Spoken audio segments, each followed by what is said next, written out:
July 5న మీ లోపలికి రా చెప్తారు రిలీజ్. Yes. ఫస్ట్ మీ ఫీలింగ్ ఎలా ఉందో చెప్పండి. ఎంత we're confident of the film also. చిన్న టెన్షన్ అనేది ప్రొడ్యూసర్కి అయినా డైరెక్టర్కి రన్ అవుతూ ఉంటుంది.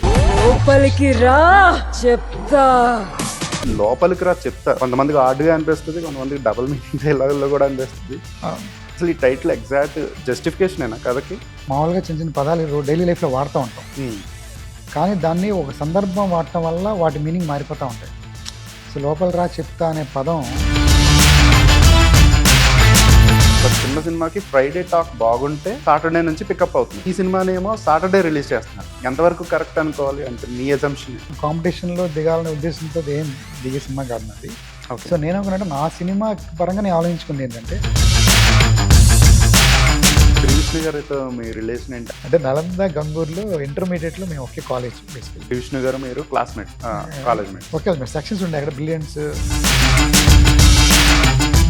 హలో రాజేంద్ర గారు. హాయ్ అండి, how are you? So July 5న మీ లోపలికి రా చెప్తారు రిలీజ్. Yes. ఫస్ట్ మీ ఫీలింగ్ ఎలా ఉందో చెప్పండి. రిలీజ్ ఇంకో 2 daysలో ఉంది కదా. ఫీలింగ్ అంటే ఒక ఎక్సైటింగ్ ఉంటుంది, టెన్షన్ కూడా ఉంటుంది. ఎందుకంటే రిలీజ్ అవుతుందనే ఆనందం ఉంటుంది, రిజల్ట్ ఎలా వస్తుందనే చిన్న టెన్షన్ కూడా ఉంటుంది. ఎంత we're confident of the film also. చిన్న టెన్షన్ అనేది ప్రొడ్యూసర్కి అయినా డైరెక్టర్కి రన్ అవుతూ ఉంటుంది. So mixed feelings. అన్నీ మీరే కదా, సో మీ అలా అప్పుడు ఎలా అనిపించింది? ఇంకా ఆ ఫీలింగ్స్ ఒక వాల్యూమ్ ఎక్కువ ఉంటుంది, ఓకే. అంతే. ఇట్స్ లైక్ ఇంటెన్సిటీ ఎక్కువ ఉంటుంది. సో లోపలికి రా చెప్తా టైటిలే చాలామంది అటెన్షన్ డ్రా చేసింది బాగా. అసలు ఈ మధ్యకాలంలో చూసుకుంటే ఏ చిన్న సినిమా కూడా అలా వస్తున్నాయి, అలా వెళ్ళిపోతున్నాయి, ఎక్కడ చప్పుడు చేయట్లేదు. కరెక్ట్గా గూగుల్లో 10 రిజల్ట్స్ కూడా రావట్లేదు వాటికి. గూగుల్లో ఆ సినిమా గురించి చూద్దామంటే ఒక 10 రిజల్ట్స్ కూడా రావట్లేదు. కానీ మీ లోపలికి రా చెప్తా అనేది సోషల్ మీడియాలో కొంచెం బాగానే హల్చల్ చేసింది. అసలు ఈ ప్రమోషనల్ ప్లాన్లు, ఈ స్ట్రాటజీలు ఏంటిది? దీని వెనుకున్న రహస్యం ఏంటి? అంటే మీకు ఫ్లాష్ బ్యాక్ కొంచెం తెలియదేమో, నేను యాక్చువల్లీ 2018లో సినిమా తీశాను. అప్పుడు సినిమాలో డిజిటల్ మార్కెటింగ్ ఉంటుందని నాకు రిలీజ్ అప్పుడు తెలిసింది. ఓ, అంటే ఆ డిజిటల్ మార్కెటింగ్ మేబీ చాలా మందికి తెలియదు. Not many people are using digital. పేపర్లు వేయటం, పోస్టర్లు వేయటం. బాహుబలి బ్రేక్ చేసింది యాక్చువల్లీ. బాహుబలి కంప్లీట్గా డిజిటల్ మార్కెటింగ్ తెలియదని విన్నాము మేము, అవును. కానీ ఎలా వెళ్ళారో మాకు తెలియదు స్ట్రాటజీ. సో అప్పుడు నేను స్టడీ చేయడం స్టార్ట్ చేశాను 2019-20 నుంచి. సో నాకు డిజిటల్ మార్కెటింగ్ ఎంత మేజర్ రోల్ ప్లే చేస్తుందని తెలిసి, so I heard some professionals, 2-3 professionals నాకు ఇన్హౌస్ ఉన్నారు. సో వాళ్ళు మేము కూర్చొని ముందే స్ట్రాటజీ ఫిక్స్ చేసి, అక్కడి నుంచి దీని ఒక కంపెనీ, ఈ కంపెనీ ఎస్టాబ్లిష్ అవ్వాలంటే ఫస్ట్ లోగో కావాలి, ఓకే, దానికి బ్రాండింగ్ స్ట్రాటజీ కావాలి. అట్లా దాన్ని బ్రెయిన్ స్టార్మింగ్ చేయడంతో పని ఈజీ అయింది. అంటే సినిమా ప్రమోషన్ టైం స్టార్ట్ చేసింది కాదు ఇది. ఓకే. దీని ముందు ఒక 1.5 year హోంవర్క్ ఉంది. అప్పుడు మాకు టైంకి అవన్నీ అలా ఫాలింగ్ ప్లేస్ అయిపోయినాయి. కష్టం, అంతే, కష్టపడ్డాం. ఒక రకంగా ఒక టెక్స్ట్ బుక్ లాంటిది ఇది. ఎందుకంటే ఈ మధ్యకాలంలో చిన్న సినిమాలు మినిమం అంటే కనిపించట్లేదు. కరెక్ట్. చేసినా కానీ ఇలా మీ సినిమాకి వచ్చేసరికి టీజర్ కానీ ఇంతా కూడా సోషల్ మీడియాలో బాగా వైరల్ అయింది. అసలు చాలామంది షేర్ చేశారు. మీ ప్రమోషనల్ ప్లాన్ అంతా కూడా బాగుంది. First thing, thank you. అది మీకు ఎంతవరకు వర్కౌట్ అవుతుంది అనేది తెలియదు, కానీ ఫస్ట్ అయితే బాగుంది చూడటానికి. Thank you. సో అయితే ఈ లోపలికి రా చెప్తా టైటిల్ ఇందా చెప్పుకున్నట్టు అటెన్షన్ డ్రా చేసింది. బట్ ఏంటంటే ఇది కొంచెం కొంతమందికి హార్డ్గా అనిపిస్తుంది, కొంతమందికి డబుల్ మీనింగ్ డైలాగుల్లో కూడా అనిపిస్తుంది. అసలు ఈ టైటిల్ ఎగ్జాక్ట్ జస్టిఫికేషన్ అయినా కథకి? యాక్చువల్లీ మనం మామూలుగా చిన్న చిన్న పదాలు డైలీ లైఫ్లో వాడుతూ ఉంటాం, కానీ దాన్ని ఒక సందర్భం వాడటం వల్ల వాటి మీనింగ్ మారిపోతూ ఉంటాయి. సో లోపల రా చెప్తా అనే పదం రకరకాల సందర్భంలో రకరకాల మీనింగ్ ఇస్తుంది. నేను చూస్తే, అంటే అబ్జర్వ్ చేశాను నేను. ఓకే. అదే చెప్పాక కొన్ని సిచ్యువేషన్స్లో మనం ప్రేమగా పిలిచినప్పుడు లోపలికి రా చెప్తా అన్నప్పుడు ఒక గారాభం కనబడుతుంది. లోపల రాని సంగతి చెప్తా అంటే ఆడు కొట్టని రమ్మన్నాడు. మన ప్రభాస్ కూడా ఏ కమ్ టు మై రూమ్ లోపల చెప్తానే దట్ ఈస్ లోపల చెప్తానే అని ఇంగ్లీష్ అన్నాడు ఆయన. సో దాంట్లో మనకు తెలిసిపోతుంది ఆడు అయిపోతాడని. సో అలా ఇట్స్ లైక్ ఒక అమ్మాయి అంటే మీరు అన్నట్టు ఆ ఫీలింగ్ లోపల రా చెప్తా అంటే, ఇక చాలా మందికి చూసారా ఈ మైండ్ సెట్లో 90% పీపుల్కి ఇది ఇలాగే అర్థమవుతుంది. అవును, అంటే చిన్నపిల్లలను కూడా వాళ్ళ మదర్స్ పిలుస్తారు, లోపల రా నీ సంగతి చెప్తా, ఈ కైండ్ ఆఫ్ లో అంటారు. కాకపోతే చాలా వరకు హార్డ్గా, అంటే ఇప్పుడు మనం ఉన్న ఇప్పుడున్న ఈ రోజులు అలాంటివి అంటారు. ఆ టైటిల్ థాట్ ప్రాసెస్ అలా ఉంది. సో పీపుల్ థాట్ ప్రాసెస్ అనేది ఎప్పుడు వాళ్ళకి ఒక ఎట్టగారం. ఇప్పుడు మీరు రాజమండ్రి సైడ్ మీరు తెలుసు కదా, ఆ ఎట్టగారంగానే అర్థం చేసుకుంటారు అన్నమాట. ఫస్ట్ దాని నుంచి స్మైల్ జనరేట్ చేయటం, లేదా ఎవరిని ఎక్కిరించడానికి వాటికి చాలా ఇంట్రెస్ట్గా ఉన్నారు ఇప్పుడు జనం. ఓకే. సో వాళ్ళకి తగ్గట్టు టైటిల్ ఇది యాక్చువల్లీ. సో ఆ లోపల చెప్తాను కానీ ఆడు ఇంక రకరకాల థాట్ ప్రాసెస్కి వెళ్ళిపోతాడు. అందుకని ట్రైలర్తో నాకు అది మారింది. ట్రైలర్ చూశాక ఇప్పుడు దయ్యం అంటుంది, ఒక దయ్యం పట్టిన ఒక హీరోయిన్ ఇలా అంటుందంటే అమ్మని ఇది ఫియర్ జనరేట్ చేస్తుంది ఇక్కడ, సెన్సువాలిటీ కాదు. అంటే వచ్చబడుతుంది హీరో గారికి ఇప్పుడు లోపల చెప్తానంటే.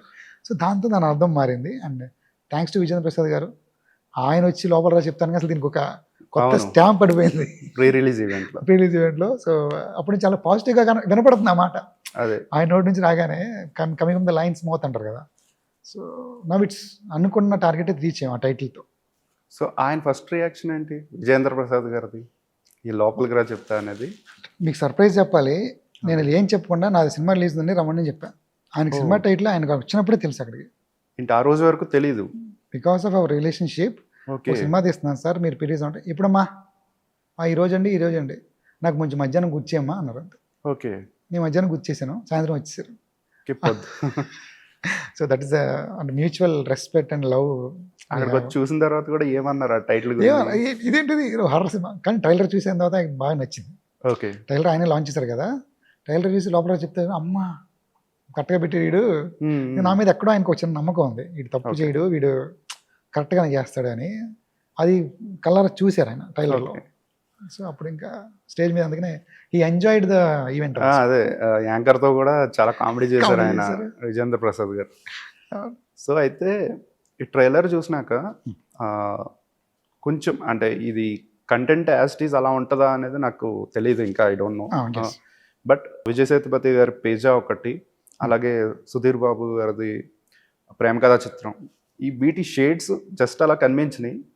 కథ కూడా అలా ఉంటుందా లేకపోతే జస్ట్ పై కోటింగ్ వరకు అలా ఉంటుందా? అంటే యాక్చువల్లీ దీన్ని ప్యాకేజింగ్ హర్రర్ చేసాము. అంటే ఒక లోపల ఉండే గిఫ్ట్ వేరే యాక్చువల్లీ. ఓకే, ఇది ఒక డెలివరీ బాయ్ కథ. ఒక డెలివరీ బాయ్ ఒక విల్ల నెంబర్ రాయిపోయి వేరే విల్ల నెంబర్ రాసి డెలివరీ చేస్తాడు. కానీ ఆ డెలివరీ కోసం కాదు, ఒక యంగ్ అమ్మాయి కోసం వెళ్తాడు. అచ్చా, ఆడు వెళ్ళటం వల్ల ఈ అమ్మాయి లైఫ్ వీడి లైఫ్ ఆ రాసిన విల్ల వాళ్ళ లైఫ్లో మారిపోతాయి. ఎంతవరకు అయిపోతుంటే ఆ లైఫ్లో దయ్యం వచ్చేస్తుంది. పాయింట్ ఇంట్రెస్టింగ్ గానే ఉంది. సో అక్కడ దయ్యం వచ్చేంత వరకు నార్మల్ సినిమా అనేది. ఓకే, ఎప్పుడైతే వాళ్ళ లైఫ్ వెళ్ళి దయ్యం వస్తుందో ఈ దయ్యం టర్న్ తీసుకుంటా సినిమా. ఓకే, కానీ స్క్రీన్ ప్లేలో ఓపెనింగ్లో దయ్యం స్టార్ట్ అవుద్ది. But it's like very interesting screen play అని చెప్పాలి. దాన్ని ఒక జానర్లో ఇది రామ్ కాము, ఓకే మీరు అన్నట్టు ఇది కంప్లీట్ పేజ్ లాగా హర్రర్ అని చెప్పలేం. It's like mix of 4 genres. Okay, horror touch అంటే ఆడియన్స్లో ఒక ఒపీనియన్ క్రియేట్ అయిపోయింది. అంటే హారర్ ఎప్పుడు రెగ్యులర్గానే ఉంటుంది, ఒక దెయ్యం ఉంటుంది, స్టార్టింగ్ ఫస్ట్ హాఫ్ అంతా భయపెడుతుంది, సెకండ్ హాఫ్కి వచ్చేసరికి దానికి ఒక ఫ్లాష్ బ్యాక్ ఉంటుంది, ఆ క్లైమాక్స్కి వచ్చేసరికి ఆ దెయ్యం మంచి దెయ్యం అయిపోతుంది. అంటే ఇది రెగ్యులర్ ఫార్మేట్ అయిపోయింది చాలా వరకు. అవును, మన అలాంటి సీరియస్ దయ్యం సీరియస్లో ఒక ఫ్లాష్ బ్యాక్ ఉంటుంది, మాస్టర్ అలా కాదు. ఓకే, ఇట్స్ అబౌట్ ఒక స్టోరీ మీకు చెప్పాలంటే దయ్యం ఒక లీప్ ఇయర్ కోసం వెయిట్ చేస్తూ ఉంటుంది. ఓకే, 2020లో జరిగిన ఒక కథ, ఓకే 2024 కోసం ఒక దయ్యం వెయిట్ చేస్తూ ఉంటుంది. 2024 కోసం అంటే ఈ మధ్య 3 ఏళ్ళు ఏం చేయదు దయ్యం. సో దానికి రీజన్ ఏంటి? ఓకే, ఎందుకు ఆ దయ్యం అలా వెయిట్ చేస్తుంది? అందుకే ఎవరికైతే పగ తీసుకోవడానికి వెయిట్ చేయదు. ఆమెకేం పగ ఉండదు, చంపాలనే ఉండదు, ఆ డేట్ కావాలి ఆమెకి. ఆ డేట్ ఒక ఇంపార్టెన్స్ ఏంటి, ఎందుకు తను వెయిట్ చేసింది అనేది మన క్లైమాక్స్. అది మీరు చెప్తుంటే ఇప్పుడు మళ్ళీ రీసెంట్గా శుభం అనే సినిమా వచ్చింది. అవును, దానికి కూడా కొంచెం సిమిలర్గా అనిపిస్తుంది. దాంట్లో టీవీ సీరియల్ బేసికల్లీ సీరియల్స్ వాళ్ళు ఆవిస్తే ఎలా ఉంటుందని మనకి దానికి సంబంధం లేదు. దానికి సంబంధం లేదు. మళ్ళీ శోభన సీన్ ఒకటి కొంచెం రిపీట్ అనిపించింది నాకు శోభన సీన్ దయ్యం కొడుతుంది అన్న. ఓకే, అది కొంచెం చాలా సినిమాలు ఉందిలేండి, అది కొంచెం డిఫరెంట్గా కొట్టింది, అక్కడ డిఫరెంట్గా కొట్టింది అంతే. ఓకే, ఇది లోపలికి రా చెప్తా ఈ సినిమాకి ఇంకోటి బాగా అట్రాక్టివ్గా అనిపించింది మ్యూజిక్ అని. ఎస్, సాంగ్స్ చాలా క్వాలిటీగా ఉన్నాయి వినడానికి. చాలా అంటే ఇది ఏదో చిన్న సినిమా సాంగ్స్ లాగా ఈ ఫీల్డ్లో ఉండవు. అంటే వన్ పర్టికులర్ సాంగ్ అది సూదిలో దారం సంథింగ్, అది ఎక్కువగా అనిపించింది సోషల్ మీడియాలో. దాని మీద కొంచెం టెంప్లెట్స్ రిపీట్ చేశారు కూడా, కొన్ని టెంప్లెట్స్ ట్రెండింగ్ టెంప్లెట్స్ వాడి కూడా దాన్ని రిపీట్ చేశారు. సో ఏంటి మ్యూజిక్ గురించి? Music actually the credit completely goes to Dave Zand. అంటే మన ఈగల్ సినిమాకి చేశాడు అతను. రవితేజ గారు ఈగల్ సినిమా చేశాడు. సో దాంతో నాకు ఆ బ్రాండ్ నేమ్ అనేది నాకు యాడ్ అయింది. ఓకే. సో డేవ్స్ అంటే ఈగల్ సినిమాకి ఒక 40-50 crore సినిమాకి మ్యూజిక్ డైరెక్టర్ చేసిన అతను నా సినిమాకి మ్యూజిక్ డైరెక్టర్ అనేసరికి అది కంప్లీట్ కాన్ఫిడెన్స్ వచ్చింది. సరిగమ లాంటి లేబుల్ ఆల్రెడీ వాళ్ళ మ్యూజిక్ వినింది ఇంతకుముందు. అచ్చా. ఈ క్వాలిటీ మ్యూజిక్ ఇస్తే కనుక వీరు ఇంట్రెస్టెడ్ ఉంది. ఓ సో ఆ మిక్సింగ్ అండ్ మాస్టరింగ్ మేము ఇది యూకేలో చేపించాం. యూకేలో. యూకేలో ఓ అది వెరీ ప్రెస్టీజియస్ ఫామ్ అనమాట. అదే మిక్సింగ్ మనకి చాలా బాగుంటుంది. బాంబే హైదరాబాద్ మిక్సింగ్ ఉండదు, ఓకే. ఇంకొంచెం లెవెల్. అందుకనే మీకు వినగానే పాట అవును, ఏంటి క్వాలిటీ ఉందనే ఫీలింగ్ అది కలుగుతుంది. క్వాలిటీగా అనిపించింది. ఎవ్రీ సాంగ్ మేము అబౌవ్ 1 lakh ఖర్చు పెట్టాం ఫర్ అచ్చా. Mastering, for Okay. మిక్సింగ్. అలా ఎవరు ఖర్చు పెట్టరు సాధారణంగా. నాకు అనిపించింది ఈ సినిమాలో మ్యూజిక్ చాలా ఇంపార్టెంట్ అని. మ్మ్. అందులో వాడికి అది దేవజానికి తెలుసు అన్ని ఎక్కడ చేస్తే ఆ క్వాలిటీ వస్తుంది. Is master of. సో కంప్లీట్గా అతను బిలీవ్ చేసి ఫాలో అయిపోయాను అంతే మ్యూజిక్ వరకు. మొన్న ప్రీ రిలీజ్ ఈవెంట్లో చెప్పారు ఇది సరిగమ వాళ్ళు కొంచెం మంచి ఫ్యాన్సీ రేట్ ఇచ్చి కొనుక్కున్నారని చెప్పేసి. అవునండి, సరిగా అంటే పెద్ద సినిమాలకే వాళ్ళు బేసిక్గా ఎక్కువ ఐ మీన్ ఎక్కువ వాళ్ళ ఇంట్రెస్ట్ చూపించి తీసుకుంటారు. అవును. బట్ మీ చిన్న సినిమా అయినా కానీ వాళ్ళు మంచి ఫ్యాన్సీ అమౌంట్ ఇచ్చి తీసుకున్నారని చెప్పారు. అది సరిగమ వాళ్ళు ఏంటంటే యాక్చువల్లీ డేవ్జాండ్ ఉన్నాడని ఫస్ట్ ఒకసారి సాంగ్స్ విన్నప్పుడు వాళ్ళకి ఈవెన్ మన స్టోరీ మన సినాప్సిస్ చెప్పాక చాలా ఇది ఇంట్రెస్టింగ్ ఉంది సబ్జెక్ట్ ఓకే. అనే ఫీలింగ్ కలిగింది మనకి ప్రజెంటేషన్లో. అచ్చా. సో దెన్ వాళ్ళు సాంగ్స్ విని they like it. And singers కూడా సాహితీ చాగంటి గారు రిలీజియన్ సాంగ్ కుర్చీ మడత పెట్టి is a viral song. And Kapil అని పాడాడు ఫస్ట్ సాంగ్. అచ్చా. అది తమిళ్లో ఇది చాలా చాట్ బర్సెస్ ఉన్నాయి అతనికి. ఓకే. సో అట్లా ప్యాకేజింగ్ బాగా చేసాం మ్యూజిక్ వరకు. Okay. And I know how to do music sale also. So అది హెల్ప్ అయింది ఆ నాలెడ్జ్. అయితే హారర్ సినిమాలకి కొంచెం ఈ మధ్యన ఈ మన రాబోయే ఏదైనా రాజాసాబ్ లాంటి సినిమాలకు కూడా విఎఫ్ఎక్స్ పార్ట్ ఎక్కువ కావాలని చెప్పేసి టైం ఎక్కువ తీసుకుంటున్నారు. దానివలన బడ్జెట్ ఇది కూడా పెరిగిపోతుంది. కరెక్ట్. మీకు ఈ విఎఫ్ఎక్స్ సమస్యలు కానీ ఇవి ఏమీ రాలేదా? ఏమీ ఫేస్ చేయలేదా మీరు? అంటే నేను ఏం చేశానంటే అండి, దయ్యాన్ని ఒక ఇంట్రెస్టింగ్ ఎలిమెంట్స్తో చూపించడానికి ట్రై చేశాను వితౌట్ యూజింగ్ గ్రాఫిక్స్. ఓ పెద్ద పెద్ద గ్రాఫిక్స్ లేకుండా కూడా ఆ దయ్యం ఎఫెక్ట్ మనం చూపించవచ్చు. అంటే మనకు కావాల్సిన ఒక ఫీల్ జనాలకు క్రియేట్ చేయడం కోసం. ఓకే. అంటే మీకు చాలా మందికి ఇప్పుడు తెలుసు అన్వేషణ అనే సినిమా ఉంటుంది వంశీ గారిది పాతది. అవును. దాంట్లో ఆయన సీరియల్ కిల్లర్ సినిమా అది యాక్చువల్లీ. అవును. ఒక రగ్గు 2 కాళ్ళు వీటితో ఆయన భయం పుట్టించేస్తారు మనకి షేక్ వచ్చేస్తుంది. ట్రూ. ఎంత పెద్ద గ్రాఫిక్స్ వచ్చినా చేసినారా అనే ఎఫెక్ట్ ఓకే. మీరు అన్వేషణ వచ్చేస్తుంది. సో అట్లా హర్రర్ క్రియేట్ చేయడానికి ప్రాక్టికల్ ఎఫెక్ట్స్ చాలా ఉన్నాయి. అది కొంచెం నాలెడ్జ్, కొంచెం పేషెన్స్ ఉండాలి. అది మా టీం అందరికి ఉంది. అలానే మా దాంట్లో విఎఫ్ఎక్స్ ఉంది, but not the so called graphics. గాల్లో ఎగిరిపోటు కొట్టాలు అలాంటివి లేవు మాకు. కాంచనా స్టైల్ ఆఫ్ గ్రాఫిక్స్ లేవు. Okay. But we have graphics which is very practical. నాకు ఇన్నోస్ టీమ్ ఉంది, వాళ్ళు చేశారు. సో గ్రాఫిక్స్ మీద ఎక్కువ పడలేదు ప్రాక్టికల్ ఎఫెక్ట్స్ మీద. క్రియేటింగ్ దట్ హారర్ ఎఫెక్ట్ అది మ్యూజిక్లోంచి అండ్ మేకింగ్లోంచి వచ్చేస్తుంది. ఓకే. అలాగే టైటిల్ తగ్గట్టు కొంచెం గ్లామర్ కూడా గట్టిగానే దట్టించినట్టున్నారు. Glamour is one of the major point where people will go అనిపిస్తుంది నాకు. అంటే స్పెషల్గా టిక్ టాక్ సాంగ్ నిన్న వచ్చింది. అవును, దాంట్లో కొంచెం డోస్ ఎక్కువగా అనిపిస్తుంది. అది ఆ డెలివరీ బాయ్ అమ్మాయి కావడానికి వెళ్తాడు చెప్పే కథలో, వెళ్ళేదే ఆ రొమాన్స్ చేయడం కోసం. ఓకే. సో వెళ్ళినప్పుడు ఆడియన్స్ కంపల్సరీ రొమాన్స్ ఎక్స్పెక్ట్ చేస్తారు. సో ఒక డెలివరీ బాయ్ ఇంట్లో ఒక అమ్మాయి కావడానికి వెళ్ళాడు. Okay. So what they will do is romance only. So నేనేమనుకుంటా అంటే సినిమా వెళ్ళే ఆడియన్స్ ఇప్పుడు గ్యారంటీగా కొన్ని కోరుకుంటున్నారు. ఒకటి లేదా స్టార్, నేను ఎన్టీఆర్ ఫ్యాన్, నేను రామ్ చరణ్ ఫ్యాన్, నేను వెళ్తాను. గ్యారంటీ కదా ఫస్ట్. అవును. సినిమా ఎలా ఉంది ఏంటో తెలియదు. అలా నా సినిమాలో కొన్ని గ్యారంటీలు ఏంటంటే ఇది హర్రర్ నచ్చే వాళ్ళకి గ్యారంటీ. Next romance. అవును. చాలా మంది ఆడియన్స్ రొమాన్స్ కొన్నారు ఇప్పుడు కూడా. ఇప్పటికి స్మార్ట్ ఫోన్ యుగంలో కూడా ఉన్నారంటారా? అంటే పెద్ద స్క్రీన్ ఉండదు వాళ్ళకి. మీరు చిన్న స్క్రీన్లో రొమాన్స్కి, అలా థియేటర్లో అంత సౌండ్లో రొమాన్స్కి చాలా ఎఫెక్ట్ వేరే ఉంటుంది. ఓకే. మరి వాటికి సెన్సార్ వాళ్ళు ఏమీ అడ్డు చెప్పలేదు? చెప్పారు. మాకు ఏ సర్టిఫికేట్ ఇచ్చారు? ఏ సర్టిఫికేట్ ఇచ్చారు? అంటే ఏ సర్టిఫికేట్ మెయిన్గా గ్లామర్ అనే కాకుండా ఇప్పుడు హారర్ ఎలిమెంట్స్ ఉన్న రెండింటికి కలిపి ఇచ్చినట్టు వైలెన్స్ పార్ట్ ఉన్న దానికి ఇస్తారు. కరెక్ట్. ఇస్తారు. నాది గ్లామర్ పాయింట్ ఆఫ్ వ్యూ ఇచ్చారు. అంటే గ్లామర్ డోస్ ఇంకా నేను చెప్పిన దానికంటే ఎక్కువ కొంచెం ఉంది. ఇంకా ఓకే. బాగుంటుంది. నిజంగా నడుచుకోవడానికి మంచి మంచి సీన్లు ఉంటాయి. ఓకే. ఒక 10 నిమిషాలకు ఒకసారి మనం అవ్వచ్చు హాల్లో అందరం కలిసి ఏ ఏ ఏ అంటారు కదా. సో అలా ఏ ఏ సీన్లు మాస్ బ్యాచ్ కి ఫుల్ ఫన్. ఓకే. వాళ్ళు పిచ్చగా చేస్తారు సినిమా. ఓకే. సో వాళ్ళు కనుక సపోజ్ ఇప్పుడు నేను డెలివరీ బాయ్ని వాళ్ళ డ్యూటీ దిగాను, వెళ్ళిపోవాలి, ఆటో అన్ని నేను ఆపాను, వాళ్ళు వెళ్ళి సినిమా చూసి పెట్టి అమ్మాయి రిలాక్స్ అయిపోయాను భయ్యా అనుకుంటారు వాళ్ళు. Definitely this film is not for clever people. అంటే ఎయిటింగ్ కట్ ఎలా ఉంది, మేకింగ్ ఎలా ఉంది, విఎఫ్ఎక్స్ ఎలా ఉంది, వాళ్ళకి అసలు నా సినిమా కాదు ఇది. ఓకే. ఇది నాకు ఏదో కష్టం ఉంది, నేను రిలాక్స్ అవ్వాలి, ఓకే. నేను సినిమాకి రిలాక్స్ అవ్వడానికి వెళ్తాను భయ్యా అనేవాళ్ళు 70% ఉన్నారు ఆడియన్స్. అచ్చా. So I'm targeting those audience. So మొత్తంగా మీ ప్రమోషన్స్ ఇవన్నీ కూడా ఒక ప్రాక్టికల్ మోడ్లో ఉన్నాయి, ఐ మీన్ ప్రాక్టికల్గా ఉన్నాయి. అవును, అంటే I do lots of research on audience. Okay. So ఎలాగైతే పొలిటికల్కి వీళ్ళు ఉంటారో సర్వేయింగ్, అలా నాకు సర్వే ఉంది. అచ్చా. అలాగే లైన్ కూడా మీరు చెప్పిన దాని ప్రకారం చాలా ఇంట్రెస్టింగ్గానే ఉంది.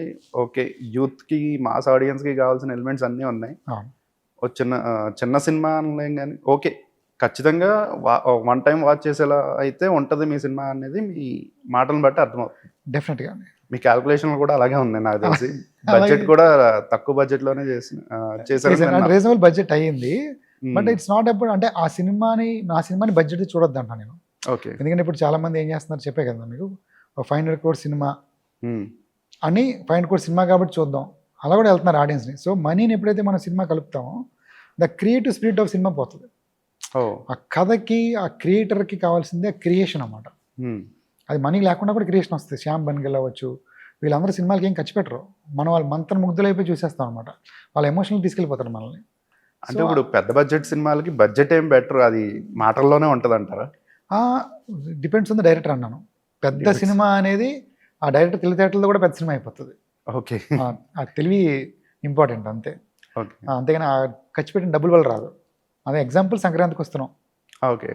సంక్రాంతికి వస్తున్నాం, తీసిన బడ్జెట్కి వచ్చిన కలెక్షన్కి అంటే మరి 200 కోట్లు పెట్టి తీసిన సినిమాలు కూడా ఆ కలెక్షన్ రాలేదు. అవును, ఆల్మోస్ట్ అది 300 కోట్లు చేసింది. చాలా సినిమాలు 200 కోట్లు పెట్టి సీజన్ కూడా కలిసి వచ్చింది అనుకోవచ్చు. అదే చెప్తున్నా, చాలా అంటే ఆ సీజన్ తగ్గట్టు సినిమా తీసాడు అనుకోవచ్చుగా. ఓ, ఆ director plan for that season only. Okay. అతను తెలుసు ఈ సంక్రాంతికి ఇలాంటి సినిమానే కావాలి, అదే తీసాడు. ఓకే. మీ క్యాల్కులేషన్లు ఇవన్నీ బాగానే ఉన్నాయి. అయితే మీరు జూలై 4న ఎంత కాదనుకున్నా కొంచెం రియాలిటీ చెక్ చేసుకుంటే ఈ వీకెండ్కి ఫస్ట్ ఆప్షన్ అంటే తమ్ముడు, అది నితిన్ గారు సినిమా. దిల్ రాజు గారు పెద్ద ప్రొడ్యూసరు, ఆయన రిలీజ్ ప్లాన్ కూడా పెద్దగా ఉంటుంది ఆబ్వియస్లీ. అంటే 4వ తారీఖు మళ్ళీ దీంతో పాటు 3 BHK అనే సినిమా కూడా ఒకటి రిలీజ్ అవుతుంది, సిద్ధ. ఎంత కాదనుకున్నా ఈ 1-2 ఆప్షన్స్ ఆక్యుపై చేసేస్తాయి. మీ సినిమా అనేది టాక్ని బట్టి ఉంటుంది. దట్టు ఈ రోజుల్లో ఎలా అంటే ఒక చిన్న సినిమాకి ఫ్రైడే టాక్ బాగుంటే సాటర్డే నుంచి పికప్ అవుతున్నాయి. కానీ మీ సినిమానేమో సాటర్డే రిలీజ్ చేస్తున్నారు, జూలై 5వ తారీఖున. సో ఇది ఎంతవరకు కరెక్ట్ అనుకోవాలి, అంటే మీ అజంప్షన్ ఏంటి? అంటే ఒకటి ఏంటంటే నేను కంపారిటివ్గా సినిమా కాంపిటీషన్లో దిగాలనే ఉద్దేశంతో ఏం దిగే సినిమా కాదు నాది.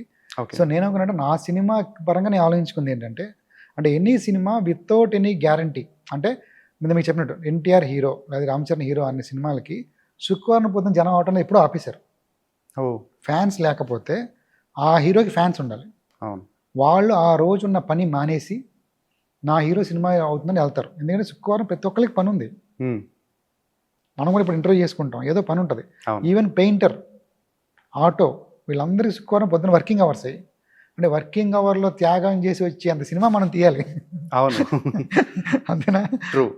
తీయలేం, అది స్పెటికల్ నాట్ పాసిబుల్. సో నాకు సాటర్డే కరెక్ట్. సాటర్డే జనం లేచి పొద్దున 10ంటికి ఇవాళ ఏంట్రా ఏం చేయాలి, సినిమా ఉందేమైనా ఉన్నాయా అని వాళ్ళు చూస్తున్నారు. ఓకే. వాళ్ళు చూసినప్పుడు మన అవైలబిలిటీ ఉండాలి తప్ప మన సినిమా తీసే కూడా మీరు పని మనసు వచ్చేయండి అనే లెవెల్కి ఇంకా నేను ఎదగలేదు అట్లీస్ట్. సో నా థాట్ ప్రాసెస్ ఏంటంటే, నా సినిమా సాటర్డే, నేను ఫ్రైడే రిలీజ్ చేయడం అంటే సతీ సంగమం లాంటి 3వ చరణం ఫాలో అయి తీసినట్టు ఉంటుంది. అంటే ఎవరు భర్త చనిపోయాడు, భార్య కూడా చనిపోవాలి అని రూల్ ఉండేది. అవును ఒకప్పుడు. కానీ తర్వాత అది ఏంట్రా ఎలా చేసినా ఆలోచించాలా, మనం ఆలోచించాల్సిన టైం వచ్చింది ఇప్పుడు. శుక్రవారం రిలీజ్ చేసి జనాలు రావట్లేదంటే శుక్రవారం అందరికీ పని ఉంది. అచ్చా, అవును, వర్కింగ్ డే రోజు ఎందుకు వస్తారు? అంటే వీకెండ్ అక్కడ నుంచి స్టార్ట్ అవుతుంది. ఫ్రైడే వర్కింగ్ డే అండి మనది, సాటర్డే సండే వీకెండ్ మనకి. ఎన్ని ఎంప్లాయీ సాఫ్ట్వేర్ కల్చర్లో అందరూ బతికేస్తున్నారు. ఇప్పుడు మీరు చూడండి, గేడ్ కమ్యూనిటీలో అన్నింటిలో పెయింటర్ సాటర్డే రావడం లేదు. మీరు పెయింటింగ్ చేయడం, ఇంటీరియర్ డిజైనింగ్ ఎలా లేదు. ఓకే. 5 డేసే పని చేయాలి. ఎన్ని ఇంటీరియర్స్ పని చేసేవాళ్ళు లేబర్ మీరు అనుకోండి, ఎవరైనా సరే వాళ్ళు కూడా సాటర్డే సండే తెలియకుండా హాలిడే. ఓకే. సో ఆ కల్చర్లోకి మనం వచ్చేసాం, సాటర్డే అంటే హాలిడే. ఓకే. సో అప్పుడు నేను సాటర్డే రిలీజ్ చేయాలి కదా సినిమాని. అవును, ఒక రకంగా అయితే అవును, మెయిన్ ఫస్ట్ కాన్సెప్ట్ అది. తర్వాత ముందు రోజు ఎవరు వస్తున్నారు, అది మంచి ప్లేస్మెంటా కాదా అనేది ఇంకా అది కొంచెం ఇంటర్నల్ ప్లానింగ్స్ ఉంటాయి. నాకు థియేటర్లు దొరుకుతాయి, నాకు ఒక కెపాసిటీ ఉందా లేదా, నాకు డిస్ట్రిబ్యూటర్ ఉందా లేదా చూసుకుని మేము చేస్తాం. నా సినిమాకి తగ్గ థియేటర్లు నాకు దొరుకుతున్నాయి సాటర్డే. ఓకే. నేను 500 థియేటర్ల సినిమా రిలీజ్ చేసే ఉద్దేశం లేదు, కెపాసిటీ కూడా లేదు. ఓకే. అంతమంది ఆడియన్స్ని ఫస్ట్నే తీసుకొచ్చేది. సో క్యూట్గా రిలీజ్ అవుద్ది, టాక్స్ అవుద్ది, వెళ్ళిపోతుంది. సో మీ సాటర్డే డాక్తో సండేస్ ఫుల్స్ పడతాయి. సండే నుంచి వీకెండ్ అంతా వెళ్తుంది, ఇంకా వెళ్ళిపోతుంది అంతే. బాగుంటాయి. సండేతో వీకెండ్ అయిపోతుంది. అదే అండి, మళ్ళీ మండేకి రన్ అవ్వాలన్నా సరే ఈ సాటర్డే సండే వచ్చిన టాక్ బట్టి రన్ అవుతున్నాయి. ఓకే. ఇప్పుడు నాకు మార్నింగ్ షో సాటర్డే ఒక్కసారి బాగుందని వచ్చింది అనుకోండి, okay. People starts booking the theatres. That may be Sunday, Monday, Tuesday, Wednesday బాగుంది అంటే ఓకే. చెప్పే కదా, గ్యారంటీ ఉండాలి వాళ్ళకి. నేను అదే చెప్తున్నా, గ్యారంటీ ఉంటే ఆడియన్స్ ఆగట్లేదు. సినిమా బాగుంది అంటే they are not Tuesday, Wednesday compulsory వెళ్ళిపోయి చూస్తున్నారు. బాగుందో లేదో తెలియదు, మరి ఆ సిచ్యువేషన్ ఫస్ట్ ఆలోచించుకోవాల్సి. ఇన్ఫాక్ట్ ఒకవేళ టాక్ బాగుంది అంటే ఫ్రైడే కంటే సాటర్డే ఎక్కువ ఓపెనింగ్స్ వస్తుంది, బీభత్సంగా వస్తాయి. సాటర్డే బాగా పికప్ అవుతుంది. పికప్ అవ్వడానికి అరగంట చాలండి సినిమా, అదే అరగంటే కావాలి. ఫస్ట్ వచ్చిన ఒక 1000 మందో 2000 మందో సినిమా ఎలా ఉందో చెప్పాలి. ఓకే. ఇప్పుడు డిజిటల్ మార్కెటింగ్లో మనం తీసుకెళ్ళిపోవాలి అందరికీ, చాలు పికప్ అయిపోద్ది. అలాగే ఈ సినిమాకి మరి విజేంద్ర ప్రసాద్ గారు ప్రీ రిలీజ్ ఈవెంట్కి వచ్చారు. ఆయనతో అసలు మీ బాండింగ్ ఏంటి? అలాగే శ్రీ విష్ణు గారు కూడా ఒక సాంగ్ లాంచ్ చేశారు. అసలు వాళ్ళతో మీ బాండింగ్ ఏంటి? ముందు విజేంద్ర ప్రసాద్ గారి గురించి చెప్పండి. విజేంద్ర ప్రసాద్ గారు, నేను 2013-14 టైంలో I use to work under him for some discussions, story discussions జరుగుతుండే. ఓకే. ఆయన దగ్గర ఈవెన్ బాహుబలి డిస్కషన్స్ చదువుతున్నప్పుడు కూర్చున్నాను. నా ఇన్పుట్స్ అనేవి బాగా నచ్చాయి ఆయనకి. అచ్చా. ఇతను కుర్రోడు, తెలివిగలలోడు ఇతను అని నేను ఇంపాక్ట్ వేయగలిగా ఆయన మీద. ఓకే. సో తర్వాత జాగ్వార్ అనే సినిమా ఆయన బెంగళూరులో అక్కడ కుమార్ సన్ చేస్తున్నప్పుడు నేను, ఇప్పుడు హాయ్ నాన్న డైరెక్టర్ శౌర్య అని ఉన్నాడు, శౌర్య నేను ఇంకో ఆయన గిరి, ముగ్గురం కలిసి మేము బెంగళూరు వెళ్ళాం ఈయన కథ డిస్కస్ చేయడం కోసం. అచ్చా. అక్కడ 2-3 మంత్స్ మేము అక్కడే ఉండి ఆయన రిపోర్ట్ చేయడం, కథ చాలా స్ట్రాంగ్ అయింది బాండ్. సో ఆ తర్వాత ఇంక ఏ స్టోరీ వచ్చినా సరే ఒకసారి రామ్మా డిస్కషన్ జరుగుతుంది అన్న ప్రతిసారి నేను అవైలబిలిటీ ఉన్నాను. ఓకే. సో నేను బయటకు వచ్చేసి వేరే సినిమాలు చేసుకుంటున్నా. మా జర్నీ అనేది ఈ 10 సంవత్సరాలుగా ఉంది. సో వర్క్ రిలేషన్షిప్ మాకు ఉంది. అచ్చా. So work and impression, positive impression. So ఇది క్లిక్ అవుతాడు అనేది ఆయనకి ఉంది ఎప్పుడు. సో అది నమ్మకం నిలబెట్టుకోవాలి ఇప్పుడు నేను. ఈ సినిమాతో నిలబెట్టుకుంటాను అంటే నమ్మకం ఉంది నాకు. ఇంకా శ్రీ విష్ణు గారితో మీ రిలేషన్ ఏంటంటే ఆ సాంగ్ లాంచ్ ఏదైతే ఉందో ఆ నలంద ఏంటది, స్లిప్స్ ఏంటి, అసలు దాని బ్యాక్ స్టోరీ ఏంటి అసలు అది? అంటే నలంద గంగూర్లో ఇంటర్మీడియట్లో మేము ఒకే కాలేజ్ బేసికల్లీ. శ్రీ విష్ణు గారు మీరు classmate, college mate? Okay, sections ఉండే అక్కడ. బ్రిలియంట్స్ వీళ్ళు ఎంసెట్ ర్యాంక్ కొడతారు, కొంతమంది వీళ్ళందరూ ఆడుకుంటారు, ఇలా గ్యాంగ్ ఉండేది. సో నేను బ్రిలియంట్ గ్యాంగ్ అనమాట, నేను కొడతాను. వీళ్ళు ఎక్స్ట్రా బ్రిలియంట్ వీళ్ళు. ఓహో, శ్రీ విష్ణు గారు ఎక్స్ట్రా బ్రిలియంట్. సో మేము స్టేజ్ మీద కలిసి డాన్స్ చేసేవాళ్ళం, ఈవెంట్ ఉండేది, యాన్యువల్ ఈవెంట్ అలాగా. ఓకే. సో అప్పుడు నాకు మర్చిపోలేని ఒక ఇన్సిడెంట్ నేను గుర్తుండిపోయింది అనమాట. అంటే బేసికలీ విజయవాడ అంటే ఉంటే చిరంజీవి ఫ్యాన్స్ ఉంటారు, లేదా బాలకృష్ణ ఫ్యాన్స్ ఉంటారు. అవును. ఇద్దరి మధ్యలో ఒక యుద్ధం ఉంటుంది. వాళ్ళ మధ్యలో వెంకటేష్ ఫ్యాన్ ఒకడు ఉండేవాడు, అది శ్రీ విష్ణు గారు. అంటే ఎలా ఉండేదంటే ఆ ఫ్యాను నువ్వు నా వచ్చే సినిమా మార్నింగ్ షో స్టార్ట్ అయితే morning show matinee first show second show చూసి వచ్చేవాడు. 4 షోలు ఒకే రోజు. మేము మార్నింగ్ షో వెళ్ళే సినిమా చూసి వచ్చేసాం. ఓకే. సాటర్డే సండే హాలిడేస్ ఉంటాయి కదా, నైట్ వచ్చేటంటే 12ంటికి అంటే సినిమా బాగుంది 4 షోలు చూసి వచ్చాను. 4 షోలు. అప్పుడు వీడు ఎక్కడో నాకు ఈ సినిమా ఫీల్డ్లో తగులుతాడు అంటే అప్పుడు నాకు సినిమా ఇంట్రెస్ట్ ఉంది. ఎంత 4 షోలు చూస్తున్నాడంటే ఇతను కంపల్సరీ సినిమాల్లోకి వస్తాడు అని పేరు గుర్తుపెట్టుకున్నా. సో అట్లా తర్వాత జర్నీస్ వేరే అయిపోయినాయి. I did BTech, he did BBM. అలా టాప్ హీరో, వెరీ మంచి మార్కెట్ ఉన్న hero, very successful, very good hearted person. Okay. So very good friend. So మీ ఇద్దరికి కామన్ లింక్ ఏంటంటే ఈ మాస్ ఒక రకమైన. శ్రీ విష్ణు గారి సినిమాల్లో ఒక తెలియని ఒక మాస్ డైలాగ్, మాస్ కామెడీ ఉంటుంది. ఆ బూతులు అంటే మింగేస్తాడు ఆయన. సో మీలో కూడా అది ఎక్కువగానే కనిపిస్తుంది. అంటే ఒకే కాలేజ్ చదువుకున్నాం కదా కొంచెం. సో అప్పుడు కూడా అలాగే ఉండేవాడు ఆయన ఫస్ట్ నుంచి. అది బయట కూడా అంతే. కానీ మనోడు చాలా మంచి, మీరు పొయిటిక్ సినిమాలు చాలా నీది నాది ఓకే కదా, అప్పుడు చేశాడు మనోడు, పొయిటిక్గా ట్రై చేశాడు చాలా. తర్వాత అసలు ఒరిజినాలిటీ చేస్తే హిట్ అయిపోతున్నాయి అనేది రియలైజేషన్ వచ్చేసింది. అది ఇదే కదా బయట ఉండేది. సో ఇప్పుడు I think you will go, ఇంకా స్టార్ట్ అయింది అంతే. శ్రీ విష్ణు గారి గురించి ఎక్కువగా సోషల్ మీడియాలో ట్రెండ్ అయ్యేది ఏంటంటే సెన్సార్ డిపార్ట్మెంట్ బాగా మోసం చేస్తాడు ఈయన.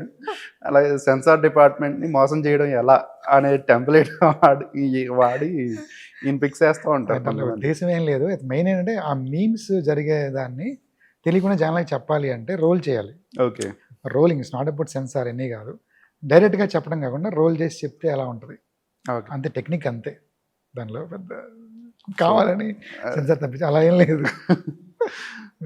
సో ఓకే అండి, అంతా బాగానే ఉంది. మరి మీకు సఫిషియెంట్ థియేటర్స్ వచ్చినాయా? ఎందుకంటే ఇప్పుడు పెద్ద సినిమా వస్తుంది, అవును దిల్ రాజు గారు, సురేష్ గారు సినిమా అంటే అవును ఎక్కువ థియేటర్స్ ఆక్యుపెన్సీ ఉంటాయి.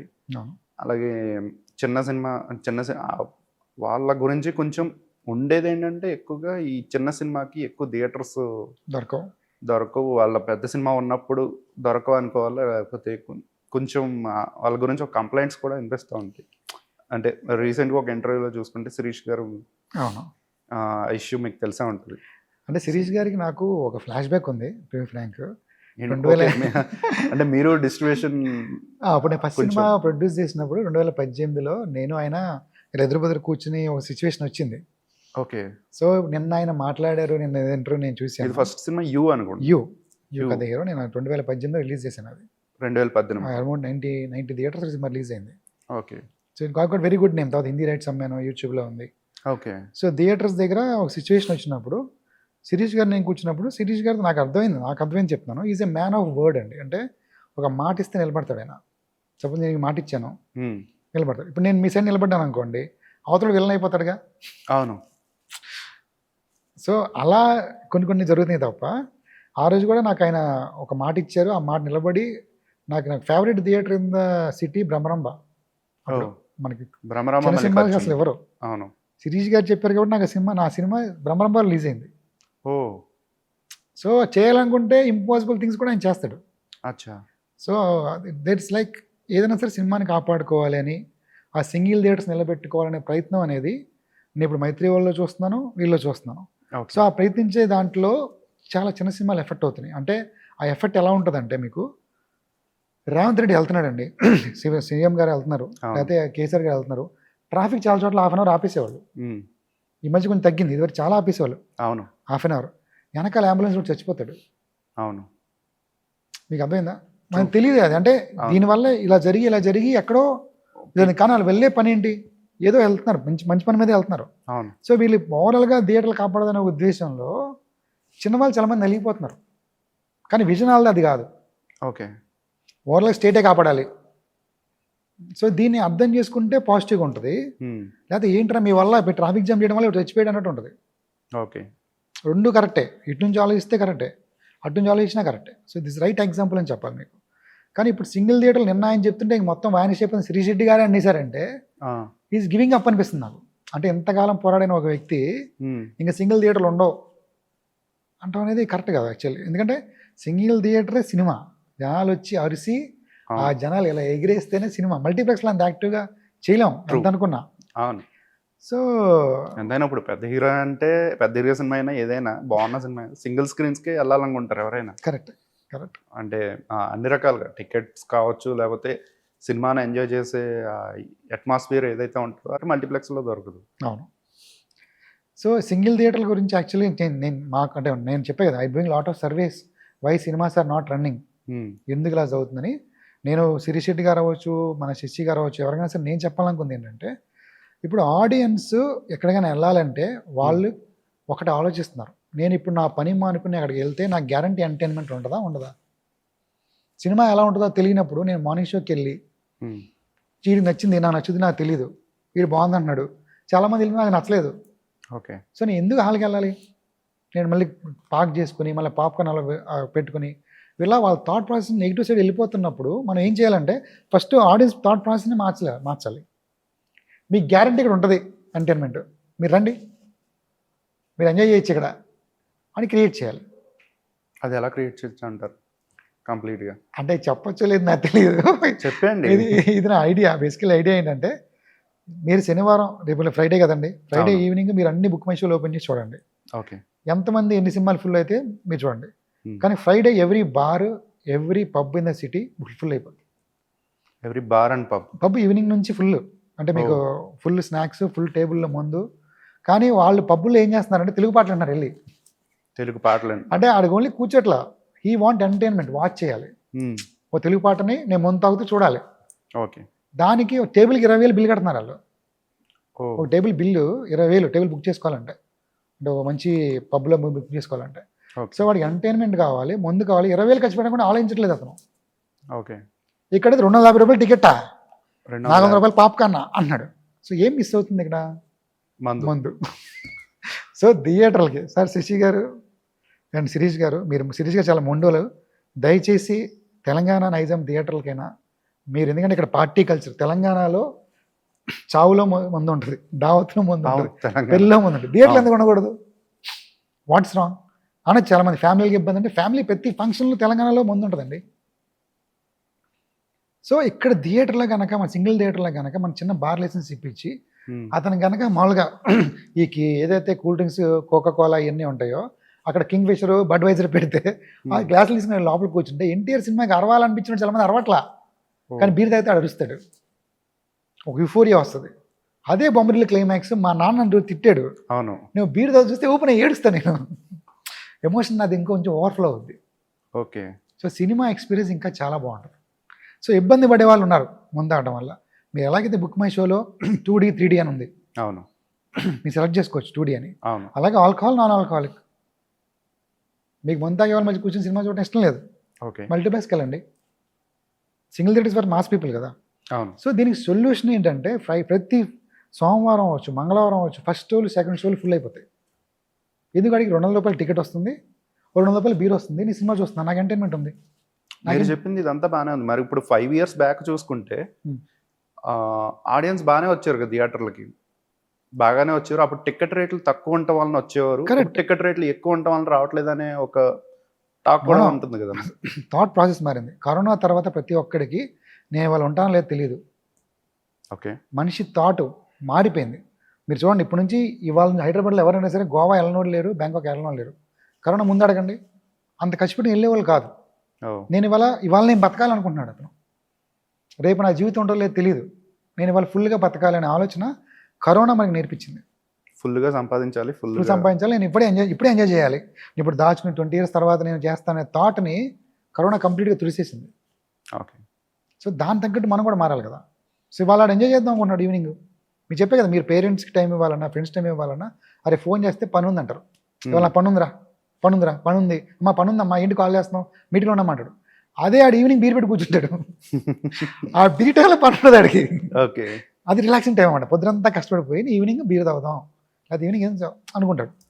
అక్కడ సినిమా ఉంటే వాడికి ఎన్హాన్స్ అవుద్ది. ఇంకా ఇది కొంతమంది పెద్ద నాగశ్విన్ ఇలాంటి పెద్ద డైరెక్టర్లు చెప్పారు, బట్ మీరు ఇంకా క్లారిటీగా చెప్పారు. I never heard it. కానీ ఇది సీరియస్గా సింగిల్ థియేటర్లు కాపాడటం మాత్రం నేను చెప్తున్నాను కదా, అసలు క్యాంటీన్ బాగుంటుంది, ఫస్ట్ ఓకే, పార్కింగ్ బాగుంటుంది, థియేటర్లు సందడిగా ఉంటాయి, ఈవినింగ్ అరుపులు ఇంకా ఎక్కువ వినబడతాయి. So which is not above 18 వాళ్ళే పంపిస్తాం మనం. ఇట్స్ నాట్ ఇల్లీగల్గా ఏది చేయమనట్లేదు, but this the only way we can save single theatres అని నా ఒపీనియన్. తప్పు ఉండొచ్చు, నేను ఏమైనా రాంగ్ అని అనొచ్చు, బట్ ఇది నా ఒక్క థాట్ ప్రాసెస్. నాకు అనిపిస్తుంది సింగిల్ థియేటర్ సేవ్ చేసుకోవచ్చు ఇలా చేస్తే. సో టికెట్ రేట్లు, ఓటీటీలు ఇవి కాదండి. మీకు చెప్పేది 20,000 కడుతున్నారండి బిల్లు. గోవా వెళ్తున్నారండి, గోవా ఫ్లైట్ టికెట్ పెట్టుకుని అతను వెళ్ళాలి అంటే 2 days అతను దగ్గర 8,000 9,000 జేబులో లేకుండా వెళ్ళలేడు. మరి మీ ప్రొడ్యూసర్లు, డైరెక్టర్లే ఓటీటీల వల్లనే జనాలు థియేటర్కి రావట్లేదనే ఇష్యూ కూడా రేస్ చేస్తున్నారు కదా, మరి దానికేమంటారు? వాటన్నింటికి సొల్యూషన్ చెప్తున్నాను నేను మీకు. ఎందుకు చెప్తున్నానంటే, మనం అతనికి ఇవ్వాల్సిన గ్యారంటీ ఇవ్వాలి హాల్లో. ఓకే. నేను సినిమా బాగున్నా బాబా, నేను వెళ్ళి చల్ల బీరు తాగి నేను ఫస్ట్ ఏసీలో కూర్చుని ఓ మంచి పాటలు చూసి వస్తాను, నాకు అసలు లాస్ ఏముంది దీంట్లో? మీకు అదే థాట్ ప్రాసెస్ నాకు సాటిస్ఫై అయిపోతుంది. నాకు వెళ్ళి 2 నెలలకు వెళ్ళాను, ఆడు చెత్త సినిమా తీసాడు, నాకు నచ్చలేదు, టికెట్ బొక్క, టైం బొక్క, దీని ఏదో వడ్డీలు చూసుకుంటా కదా, టైం వేస్ట్ అయిపోతుంది అనే ఫీలింగ్ జనాల్లో ఎక్కువైపోయిందండి. ఓకే. నాకు ఈ టైం వేస్ట్ అవ్వకూడదు. దానికి సొల్యూషన్ ఏంటి? ఒక ఎంటర్టైన్మెంట్ ఉంది. ఓకే. కూర్చొని బీర్ వేసుకో, నీ ఈవినింగ్ బీర్ టైం వేస్ట్ అవ్వలేదు, నీ ఫేవరెట్ హీరో సినిమా చూస్తున్నావు, అదే KGF లేకపోతే మంచి RRR నువ్వు లావల్ ముందు చూస్తే అసలు ఎలా ఉంటుంది థియేటర్? Erupt blow. సో బాగుంటుంది. మన సినిమాకి ఇవ్వాల్సిన ఎక్స్పీరియన్స్ అండి, ఇది ఎంటర్టైన్మెంట్.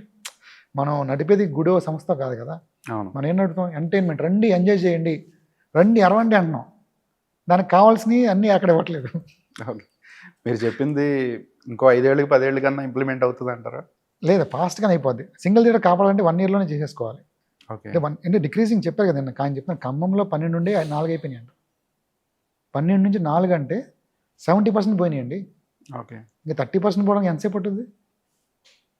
ఎవరికాలు మల్టీప్లెక్స్ కట్టేసుకుంటారు. మల్టీప్లెక్స్లో కూడా నేను చెప్తున్నా, మల్టీప్లెక్స్లో కూడా మీరు ఆ కౌంటర్లో ఓన్లీ కూల్ డ్రింక్లో ఓన్లీ పాప్కార్న్ పెట్టి నాకు ఇంట్రెస్ట్ లేదండి అని చాలామంది చెప్పారు నాకు. Okay. So why have to waste my evening, Saturday night, Friday so night అదే 200కి బీర్ ఉండాలి అక్కడ. బీర్ ఉంది, ఏసీ, నా ఫేవరెట్ హీరో సినిమా ఉంది. దానికన్నా బెస్ట్ ఎంటర్టైన్మెంట్ ఎవరు ఇవ్వగలుగుతారు? సినిమా ఇచ్చిన ఎంటర్టైన్మెంట్ ఎవరు ఇవ్వలేరండి. అదే నేను చెప్తాను, సినిమాని కరెక్ట్గా ఎంటర్టైన్ చేద్దాం, ఓకే. పర్ఫెక్ట్గా ఎంటర్టైనింగ్ సిచ్యువేషన్ క్రియేట్ చేద్దాం. ఎవడు పోడు థియేటర్ నుంచి బయటికి. సో దిల్ రాజు గారు, శశి గారు ఆలోచించండి మరి ఒకసారి. నాకు తెలిసింది చెప్పాను. Okay. ఇది నా సర్వే. మంచి విషయాలు చెప్పారు, వాల్యుబుల్ విషయాలు చెప్పారు. ఎస్, సో మీ కంటెంట్ కూడా ఇంట్రెస్టింగ్గానే అనిపిస్తుంది. So we wish you all the best for your movie. మంచి సక్సెస్ కొట్టాలి. Thank you. మీ సినిమా చాలా చిన్న సినిమాలకి ఇన్స్పిరేషన్ అవ్వాలని మనస్ఫూర్తిగా కోరుకుంటున్నాను. థ్యాంక్ యూ ఫర్ కాలింగ్ మీ filmy focus. And July 5th అందరూ థియేటర్లో చూడండి నా సినిమాని. And thank you Phani, thank you filmy title focus. ఇంకోసారి చెప్పండి మళ్ళీ. లోపలికి రా చెప్తా. లోపలికి రా చెప్తా, బయటకు వచ్చి మీరేం చెప్తారో మేము వెయిట్ చేస్తాం. సరే, ఓకే అండి, థ్యాంక్ యూ. Thank you.